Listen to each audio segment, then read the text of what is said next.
and how you couldn't bend over and tie your shoes because of the pressure in your upper abdomen. Well, this is how I feel. I feel like I'm 9 months pregnant and the fetus is stuck in my upper back, pushing all my organs forward. Now, at this point, and in 2015, I can feel my lungs now pushing against my rib cage. I can feel my liver, my spleen, and my stomach all pushing outward past my rib cage. When I walk, they would bounce up and down. My uterus and ovaries are sitting just inside the skin, and they bounce around. When I brush my teeth, they bounce around like three jumping beans under my skin just below my belly button. I started having difficulties with the sides of my rib cage. I could no longer put pressure there, or I couldn't breathe. I couldn't put any pressure on my abdomen, lower abdomen, or I would get instantly nauseous. And as soon as I released the pressure, the nausea went away. The faster I walked, the more irritated my organs would spasm, and my spine would start to contract and be uncomfortable. I couldn't bend forward to pick anything up from a sitting position.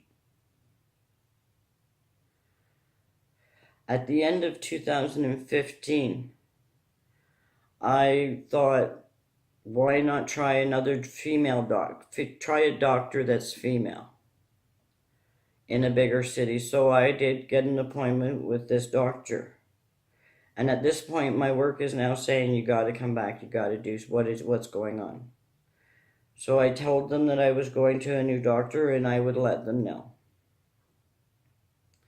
So when I went to see this doctor the first time, as I tried to describe to her what I was feeling and my concerns of why I was there, she got all upset and said, oh, you're backing me in a corner. And so I just stopped talking and I let her tell me. Well, she wouldn't look into anything that I said that was wrong in my chest cavity, where the pressure is the worst. And all she would look into, what she was guessing was wrong, was cancer or something with the kidneys, and there was nothing wrong there. She couldn't, and after 6 months of doing these certain tests to figure out what she thought was wrong, she finally says to me, she goes, I don't know what's wrong with you. I've done all the tests I can. And yet, she would not look into my concerns of what and the problem in my chest cavity. The frustration and the emotional stress of realizing I'm never going to get medical help. At that time, I couldn't figure it out. And I'm now believing, because Canada's healthcare is all connected on computer, and every doctor gets to see, whenever you go to a new doctor, they all see the same stuff from the past, from your history. And I think it's true that they put on my file that there is no surgery available for this person. Do not address any concerns of these injuries the patient might bring to you. Because so far, every doctor, and I'd say there's about 25, that have refused to look into those concerns of mine. 2016, I financially was also becoming a problem because I was living on credit cards. And I went to my local social services that give you financial assistance. Well, the girl there, she says, well, what we give you isn't going to help you. You're going to lose your home unless you can borrow from your friends and family. Which, in today's times, that's not going to happen. So, I at that point had to make the decision to walk away from my job. There was nothing I could do. If I can't get medical help and a diagnosis of what's wrong, then I can't get my long-term disability, which was over for 3 years. I was forced to walk away from my job, a job I loved going to. I loved caring for the elderly. But it was a safety risk to the residents and the staff. At this point, I now have to take out my retirement money, only to find out the government takes 30% off the top. And then any monies you take off from that first amount, they take 10%.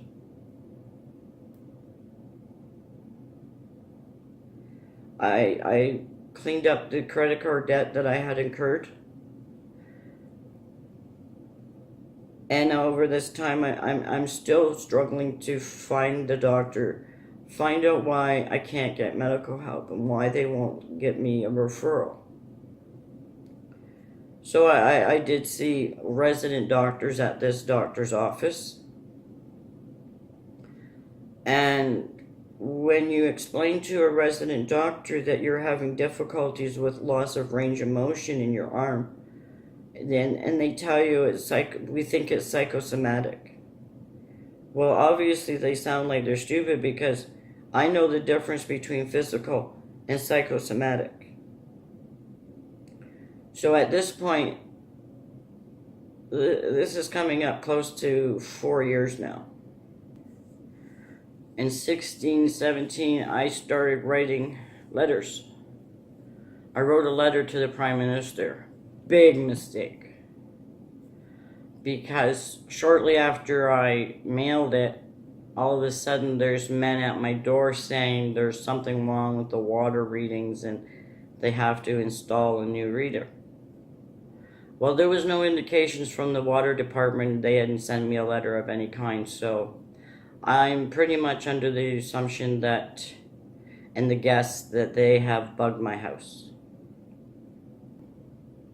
I'm a terrible Canadian. I have always prided myself on being a law-abiding citizen. All I wanted was medical help. So they sent me a letter back saying, oh, well, the Prime Minister can't help you, and they sent my letter on to the Federal Department of Ministry of Health. So I then sent another letter to the provincial one, Ministry of Health.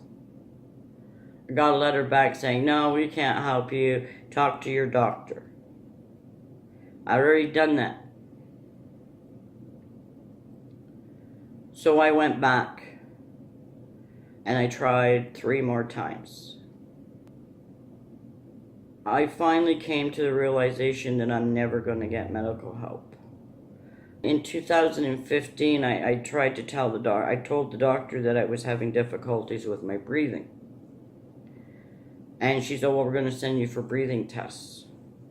So the problem that I'm having is this dyscalcium is pushing my lungs against my rib cage, so I feel like my lungs are in a vice. And I can't expand them to breathe and do a deep inhale. So they said I had COPD.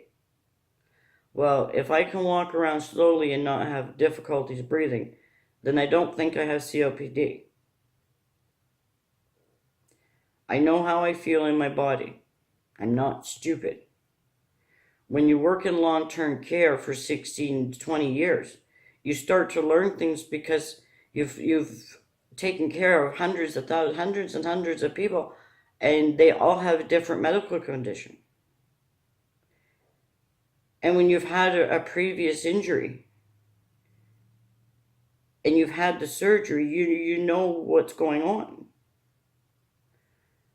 So when I was going to this doctor's office, she wanted me to talk to a psychiatrist. And the psychiatrist I mentioned the herniated disc. She said, well, the thoracic spine is different than the lumbar spine.